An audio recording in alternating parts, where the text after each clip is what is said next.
Mafia, Psychopath and Dangerous Love Part 5। वांगशो universe में आपका स्वागत है। आज का आपको एपिसोड 5 पसंद आए तो ज़रूर लाइक शेयर कमेंट कीजिएगा। जहाँ से ख़त्म करे थे वहीं से स्टार्ट करते हैं। मैडम यू बोलती है कि विंग अपनी बहन को भूल गए क्या बेटा, इसे नहीं लेके जाओगे अपने साथ, लो इसे भी साथ लेके जाओ करके बोलती है।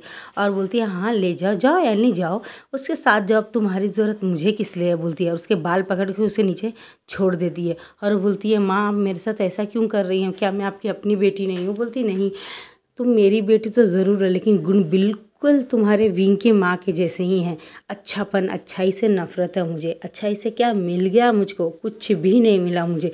ये बात बोलती है और यानी को लात मारती खींच के। तो यानी बोलती है माँ मुझे लग रहा है। तो बोलती तुम्हें तो इससे भी ज़्यादा लगना चाहिए, तुम मेरे प्लान के बीच में आई, तुमने मेरा प्लान ख़राब किया, मेरे मेरे अच्छे सपने को तोड़ दिया। मैं कितने सालों से ड्रीम देख रही थी विंग को बड़ा होते हुए कि मैं उसकी हीट का फ़ायदा उठाऊंगी, इसके मुझे ये मिलेगा वो मिलेगा, मैं उसको इस तरह दूँगी। लेकिन वो किसी काम का नहीं निकला। उसने तो जाके अपने आप को बेड में सौंप दिया इस बास्टर्ड वांग यीबो को। और मैं इस इंसान से नफ़रत करती हूँ। हम सब ने कितनी गलती की है। अगर हमें पता होता उस लैंड का ये बेटा आगे चल के डॉन बन के उसकी गद्दी को संभालने वाला है, तो हम क्यों ना उसके बाप को जिस तरह बेरहम से मारे थे हम इसे भी मार देते। और वो वहाँ पे वैन रोहान बोलता है यही तो तुमने गलती की, हमने तुम्हारी बात मान के गलती की। तो बोलती है तुम्हें एक गोली लगी है कम है, तुम्हें तो 3-4 ठोक देना चाहिए। तुम्हारी वजह से ना उस दिन मैंने उसे छोड़ दिया, वरना मैं उसे गोली मार देती थी। तुमने कहा नहीं इंक्वायरी होगी ये होगी वो होती, बात की बात है। आज वो इस दुनिया में नहीं रहता, कल का क्या भरोसा। कल वो अगर अपाहिज इंसान खड़ा हो गया रात ही रात अच्छा हो गया तो वापस अपनी गद्दी को संभाल लेगा उसके बेटे के मरने के बाद भी। हमें अपने आदमी को दौड़ाना चाहिए और पता लगाना चाहिए कि ये लैंड यानी वांग यीबो का बाप कहाँ है, इसने कौन से देश में उसे छुपा रखा, हमें पता लगाना चाहिए और उसके बचे हुए लोगों को पूरी तरह से डिस्ट्रॉय कर देना चाहिए बोलता है।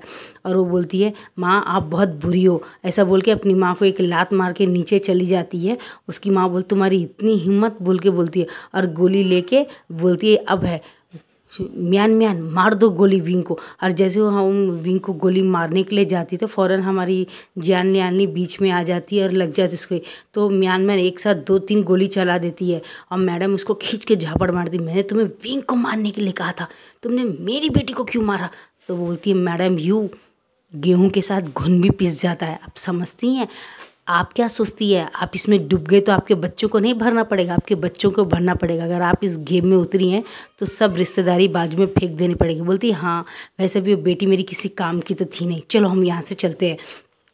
और ये वो ज़ोर से चिल्लाता है और उसके बाद उसको भी गोली लगी तो वेंचो भी ज़ोर से चिल्लाता है और बोलता है पोल पूरे उसके गाढ़ इधर उधर बिखरे हुए पड़े थे, खून ही खून था।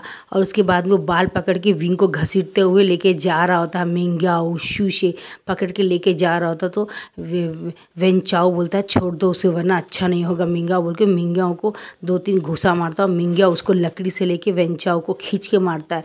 वैन रोहान बोलता है मार दो इस वेंचाओ को, ये पूरी औलादों में से सबसे बेकार है। और वहाँ से जैसे उसको मारने वाले होते हैं वो लोग और खींच के मारने वाले होते हैं उसको, वहाँ से हमारा ईबो आके 2-3 लात मारता और सर में पिस्टल लग देता। बोलता है कि छोड़ दो उन सबको वरना मैं तुम सबको मार दूंगा। ये बात जब उसको बोलता है तो उससे समझ में नहीं आता कि वो क्या करे। और वो बोलते ठीक है हम आप सबको यहाँ से जाने देंगे, पिस्तौल निकाल दो। बोलता है नहीं अभी नहीं। बोलता है शुयांग बोलता है बॉस गोली लगा के रखिए इनके सर के ऊपर, मैं आता हूँ। और वो आके शुयांग बोलता है मैं यहाँ गोली मुझे दे दे सर आप निकल जाए यहाँ से बोलता है। और शुयांग हमारे मिंग्याओ के ऊपर और म्यान म्यान के ऊपर बोलता है मैं एक पिस्तौल का निशाना तुम्हारे ऊपर और एक इसके ऊपर रखा हूँ, अगर ज़रा भी हिलने की कोशिश की तो सबको मार देंगे। हमारे गार्ड पूरे फैल गए इधर बोलता है। और सर आप जाओ जल्दी से निकल जाओ करके बोलता है। और ये बात जब बोलता है तो उसके बाद में कहीं से एक अचानक एक डोर खुलता है और ज़ोर से हंसने की आवाज़ आती है। बोलती है हाँ सही बात है मेरे फादर को डील करना नहीं आती है। और वो आके खींच के एक झापड़ मारती है विंगचिन अपने बाप वैन रोहान को। बोलती है बास्टर्ड बाप, मैंने कहा था आपको मेरे ईवो को हाथ मत लगाएगा, लेकिन आप लोगों की इतनी हिम्मत, आप लोगों ने ईवो को गोली मार दी, वाह। आपकी हिम्मत कैसे हुई फादर? आप जानते हैं ना मैं बिल्कुल आपकी जैसी हूँ। मैं ईवो से पागलपन की हद तक प्यार करती हूँ बोलती है। और आपको मारना किसे चाहिए था? वो अपनी पिस्टल निकालते एक गोली खींच के विंग के राइट पाँव में मार देते हैं। विंग जोर से चिल्लाता है, लंचा करके चिल्लाता है, और हमारा लंचा उसको पकड़ लेता, बोलता है वेंचिंग करके बोलता है चिल्लाओ मत। मेरे बाप ने सामने से कहा था मुझसे शादी करने के लिए। तुम इस बास्टर्ड के लिए जिसके माँ बाप का पता नहीं है, इसके लिए तुमने मुझे रिजेक्ट कर दिया, तो कीमत तो चुकानी पड़ेगी तुम्हें। मेरे फादर को डील करना नहीं आता है, तुम बेफिक्र रहो, मैं तुम्हारे रास्ते के पूरे रास्तों को साफ़ कर दूंगी। और वहाँ पे जियान लियानली तड़प रही होती है, और विंग हमारा उसके गोदी में पकड़ के रखता है और बोलता है कि बहन मुझे माफ़ कर दो, मैं तुम्हें बचा नहीं पा रहा हूँ, मैं तुम्हें बचा नहीं पाई। एक बार बोल के हमारा विंग वहाँ पे बेहोश हो जाता है, जियान यालिम की डेथ हो जाती है वहीं पे। और उसके बाद में ये लोग ईवो को पकड़ के घसीट के लेके जा रहे होते हैं वहाँ से। शुयांग गोली चला देता है, और वेंचाओ भी 2-3 गोलियाँ चढ़ा के और एक कार मंगा लेता है, उसमें विंचिंग को 2-3 झापड़ मार के उसे धक्का दे के वहाँ पे एक गैस वाला बम छोड़ देता है, जिससे पूरी गैस फैल जाती है। और सॉरेन शुयांग विंग को उठा के कार में डाल देता है, और जियान लियानी को भी डाल देता है। वेंचाओ भी बैठ जाए, शुयांग ईवो ये सब बैठ जाते हैं, और गाड़ी में निकल के दबा के तोड़ते हुए दीवार को पार होके वहाँ से वो लोग निकल जाते हैं। और बोलते भगाओ, हम कहाँ जाएंगे, हमें कोई एक रास्ता ढूंढना होगा। उनके गार्ड हमारा पीछा कर रहे हैं। देखते हैं पीछे से 4-5 गाड़ियों में 5-5 10-10 बॉडीगार्ड पिस्तौलों के साथ हमला कर रहे होते हैं इनकी कार पे, और इनको फॉलो कर रहे होते हैं। तो वेंचा बोलता है ऐसा कौन सा रास्ता होगा जहाँ हम जाके छुप सकते हैं? ईवो सर आपको क्या पता है क्या कोई रास्ता, कोई ठिकाना ऐसा जहाँ पे ये लोगों को पता ना हो, वहाँ पे सेफ रहे? तो बोलता है मुझे तो कुछ याद नहीं आ रहा है। और थोड़ी देर में विंग को याद आता, बोलता है लंचा ईलिंग ले चलो, लंचा ईलिंग ले चलो बोलता है। और जब वो बोलता है लंचा जल्दी करो, मेरी बहन की सांसें चल रही हैं, मेरी बहन की सांसें चल रही है, मेरी बहन की सांस धीरे धीरे हैं, अभी वो पूरी तरह से मरी नहीं है, प्लीज़ जल्दी गाड़ी चलाओ। और बोलता है हीलिंग का रास्ता तुम्हें पता है क्या? शुयांग बोलता है हाँ मुझे पता है। और वो पहाड़ों के अंदर से तेज़ स्पीड से गाड़ी चला के गायब हो जाते हैं। और मैडम यू के गार्ड और मिंग्याओ के गाड़ी सब लोग ढूंढ रहे होते कि कहाँ गए। और वहाँ पे हॉस्पिटल में वेन रोहान को लेके गया होते हैं, और वहाँ पे उसका इलाज चल रहा होता है आईसीयू में। और विंची बोलती है ढूंढो उनको, और बिगर उनके पता लगाए अगर वापस आए यहाँ पे तो तुम सब अपने आप को खुद मार लेना, नहीं तो मैं तुमको डिस्ट्रॉय कर दूंगी। तो बोलते हैं नहीं मैडम हम उनका पीछा करें, लेकिन अचानक वो कहीं से गायब हो गया। बोलते वो सब मुझे नहीं पता, ढूंढो उनको और उन सबको पकड़ के मेरे पास ले आओ। बस ईवो को कुछ मत करना, बाकी सबको तुम लोग मार सकते हो। ये बात बोल के फ़ोन काट देती है, और डॉक्टर को गला पकड़ के बोलती है डॉक्टर मेरे बाप को कुछ हुआ तो अपनी आखिरी सांस गिन लेना, तुम गिनना शुरू कर देना। वो बोलता है मैडम हम ट्राई करेंगे, हम ट्राई बेस्ट करेंगे। तो बोलते हैं हाँ जाओ जल्दी। बोलता है मैडम ब्लड चाहिए। बोलता है ब्लड का बंदोबस्त कीजिए। और फ़ौरन वो लोग हॉस्पिटल में इधर उधर से भाग के कर। तो मैडम भी बोलती है हमें उनका पता लगाना पड़ेगा, वो लोग कहाँ गए। अगर इस बार हमारे हाथ से निकल गए तो हम सब कुछ गवा बैठेंगे, वो शांत नहीं रहेगा, हमें डिस्ट्रॉय कर देगा। बोलता बेफिक्र रहिए, थोड़ा देर इंतज़ार कीजिए, उसके बाद में हमें पता चल जाएगा कि वो लोग का पता लगा है कि नहीं लगा। और ये लोग फ़ौरन सब लोग कार में से ईलिंग चले जाते हैं।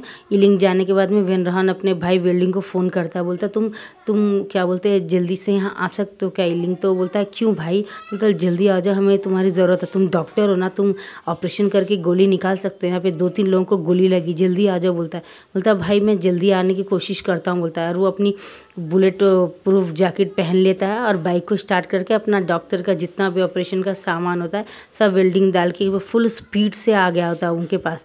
और जब वो आता तो बोलता भाई मैं आते समय रास्ते में देखा था 4-5 आदमी लोग रोक के कार के बारे में ही पूछ रहे थे, 5 लोगों को पूछे, 2-3 लोग जख्मी हैं, क्या वो आप लोग हैं क्या? बोलता हाँ। तो बोलता कितनी दूरी पे हैं वो लोग? ज़्यादा नहीं भैया, वहाँ से एक 8-9 किलोमीटर दूरी है। तो बोलता चलो कोई बात नहीं, हम कैसे भी उनको पता नहीं चलेगा, तुम फ़ौरन चलो। बोलता तुम सबसे पहले यालिनी को चेक करो, क्या इसकी सांसें हैं या ये मर गई है? बोलता है। तो वो देखता है तो बोलता भाई इसका तो ऑपरेशन करने पड़ेगा, इसकी सांसें बहुत स्लोली चल रही है। तो विंग बोलता है इसे बचा लो बोलता है। और वो बोलता है हाँ इसकी बहन को बचा लो, हमें तो पाँव में गोली लगी है, हम लोग कुछ ना कुछ कर लेंगे बोलता है। तो फ़ौरन उसको बोलता है ऑपरेशन का सामान तो लेकिन करूँ कहाँ, यहाँ तो पूरा अंधेरा है।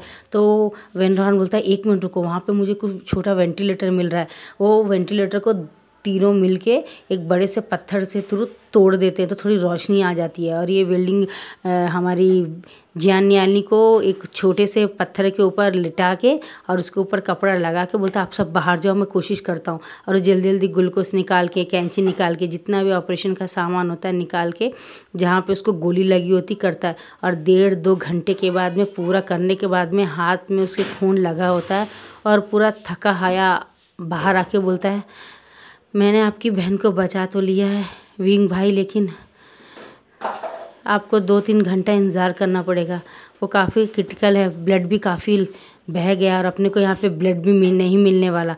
तो बोलता है अगर मिल भी गया तो हमें ब्लड किसी में होना तो चाहिए ना। तो ईवो बोलता है तुम एक बार ब्लड टेस्ट कर सकते हो क्या? बोलता है हाँ, लेकिन खून देगा कौन? तो बोलता है विंग बोलता है शायद मेरा मिल जाए। तो वैन रोहन बोलता है शायद मेरा मिल जाए। सुयांग बोलता है मेरा। तो बोलता है हम चारों का ले लो। बोलता है इस सब में टाइम भी तो बहुत लगेगा ना। तो बोलता है कि तुम अपनी कोशिश करो ना। बोलता है तो बोलता है ठीक है। तो फ़ौरन उसको वहाँ लगाने के बाद में चारों के चारों का ब्लड सैंपल लेके 1.5 घंटे बाद बोलता है हाँ हमारा ब्लड मिल तो गया लेकिन सुयांग से मिला है, आप लोगों से मिला नहीं है वी भाई। तो बोलता परवाह नहीं, मेरी बहन को बचा लो। तो बोलता है ठीक है। और वो फ़ौरन ही जल्दी जल्दी सुयांग को एक हल्का सा छोटा लंबा पाइप का सुई घुसा के बोलता अपने मुट्ठियों को कस लो बंद करके। बोलता है और वो मुट्ठियों को कस लेता है और एक बॉल दे देता है हाथ में। बोलता है ये बॉल को आप प्रेस करके दबाते रहिए, इससे आपको कोई प्रॉब्लम नहीं होगी। और वो दे देता है और 1 बॉटल खून लग जाता है। और बोलता है अब खून तो चढ़ गया है, खून की प्रॉब्लम तो साल हो गई है, लेकिन बस अब 2 घंटे के बाद देखना है कि आपकी बहन ठीक हो के होश में आती या फिर कोमा में चली जाती, क्योंकि काफ़ी ज़ोर सा लगा इनको, काफ़ी ब्लड भी लॉस हुआ था और काफ़ी तकलीफ भी है। बोलता है तो बोलता है हम सिर्फ प्रार्थना कर सकते भगवान। तो विंग बोलता है सब कुछ मेरी ही वजह से हुआ है, अगर मैंने माँ की बात मान के चुपचाप म्यान से शादी कर ली होती तो सब होता नहीं था। तो ईवो बोलता है अपने आप को दोष ठहराना बंद करो। हम जब तक अपने आप को गिल्टी मानेंगे लोग हमको गिल्टी ही फील कराएंगे। तुम्हारे का दिमाग नहीं है क्या? तुम खाना नहीं खाते हो क्या?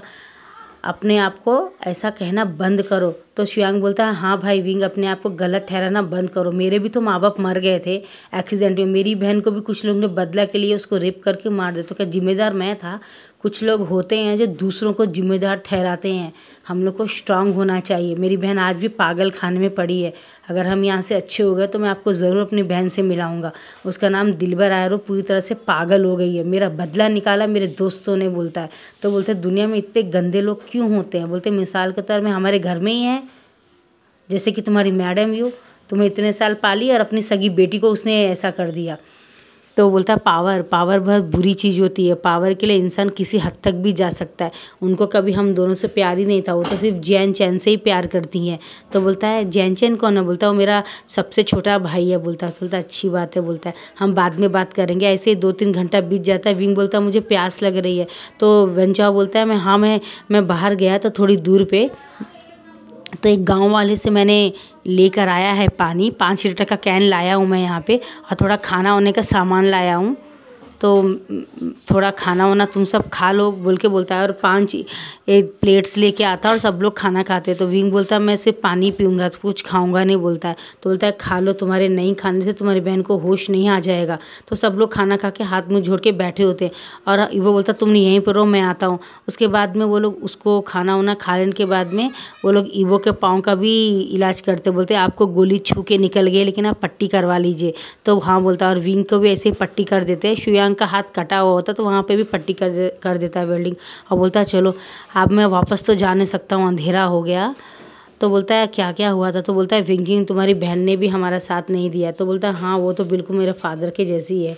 तो बोलता है ठीक है मैं कल घर जाके थोड़े रुपए थोड़े कपड़े चुपचाप लेके आ जाऊँगा। कर थोड़ी देर के बाद देखता है कि उसके फ़ोन में उसकी बहन विंचिंग का फ़ोन आ रहा होता है। तो बोलता है सब लोग शांत रहो, मेरी बहन का फ़ोन आ रहा है। वो दूर जाके स्पीकर ऑन करता है। बोलता है तुम कहाँ हो? वेल्डिंग बोलती तो बोलता है दीदी मैं यहाँ पे मेरे दोस्त के पास हूँ। यहाँ पे क्या कर रहे हो? मर रहे हो वहाँ पे? यहाँ पे आओ, फादर ICU में सीरियस है। तुम भी तो एक सर्जन हो ना, तुम भी तो मदद कर सकते हो ना, जल्दी आओ यहाँ पे। बोलता है दी मैं आ नहीं सकता हूँ। बोलता है क्यों? मेरी गाड़ी पंचर हो गई यहाँ पे, और यहाँ पे मेरा एक कार का एक्सीडेंट भी हो गया। बोलती तुम पैदा होते ही मर क्यों नहीं गए थे? तुम किसी काम के नहीं, बेकार, बंद करो अपना फ़ोन। बोलती है तो बोलता है इसका मतलब वैन रोहन हॉस्पिटल ICU में है, अगर वो बच गया तो बहुत मुश्किल हो जाएगी। तो बोलता हाँ मैं जाता हूँ और कोशिश करूँगा कि मैं मेरे बाप को वापस इस दुनिया में तो ना ही आने दो, उसे कोमा में भेज देता हूँ। तो बोलता हाँ यही काम करो, जिससे मैडम यू की शक्ति थोड़ी कम हो जाएगी। तो बोलता ठीक है मैं जाता हूँ, और हो सका तो चुपचाप मैं थोड़े कपड़े, थोड़े पैसे और कुछ खाने पीने का सामान लेके आऊँगा। आप लोग काफ़ी टाइम तक आपको यहीं पे रहना पड़ेगा, बोलता है। तो ठीक है बोल के वो अपनी गाड़ी पहनता है और खाना वाना खाता है। बोलता है टेंशन मत लीजिएगा, यहाँ पे सब कुछ ठीक है, बोलता है। और वो 1-2-3 लोगों को कॉल करता है, और जब वो वेल्डिंग जा रहा होता है तो 2 लोग बाइक में आ रहे होते। तो वीवो बोलता है ये कौन है? तो बोलता है फ़िक्र मत करो, ये बिल्कुल मेरे जैसे ही डॉक्टर है, लेकिन ये लोग क्या बोलते हैं ज़्यादा फेमस नहीं है, आम डॉक्टर है, गवर्नमेंट हॉस्पिटल के डॉक्टर है। ये यहाँ पे आप लोग का और आपकी बहन का इलाज करेंगे। और ये कुक है, इसको खाना बनाना आता है, ये लकड़ियों में या कहीं भी कोई भी तरीके में खाना बना सकता है। मैं जाता हूँ, और तुम लोग किसी भी कीमत में किसी का फ़ोन अटेंड मत करना, ये तीनों फ़ोन्स ऑफ़ करके रख दो। तो ठीक है बोलता है, और ये वो चला जाता है। मैं जा रहा हूँ, अपना ख्याल रखना वी भाई बोल के वो निकल जाता है। और ये जाने के बाद में जब जाता है तो रास्ते में वही लोग खड़े होते हैं और पागलों के जैसे फ़ोन में बात करते हैं, मैडम हम ढूंढ रहे हैं मगर वो लोग हमें कहीं मिले नहीं। तो वापस वो वेल्डिंग को पूछते हैं, आप क्या जानते हैं क्या किसी एक इंसान को, कार कोई रेड कलर की कार आपने देखी क्या? बोलता है सॉरी भाई मुझे नहीं पता, मैं तो खुद यहाँ अपने एक दोस्त से मिलने आया था, वो मुझे मिला नहीं, और वैसे भी मेरी गाड़ी में पेट्रोल कम है, सॉरी मुझे माफ़ कर दीजिए। अपने मुँह को कवर करके अपनी आवाज़ दूसरी तरह से निकाल के वहाँ से वेल्डिंग निकल जाता है। बोलता है मानना पड़ेगा, मेरा भाई और मेरा बाप और मेरी बहनें काफ़ी डेंजर है। नेक्स्ट एपिसोड में देखेंगे कि क्या होता है आगे। आप लोग प्लीज़ मेरे चैनल को सब्सक्राइब कीजिएगा, लाइक शेयर कमेंट कीजिएगा, बहुत सारे लाइक शेयर कमेंट भी कीजिएगा। Bye bye.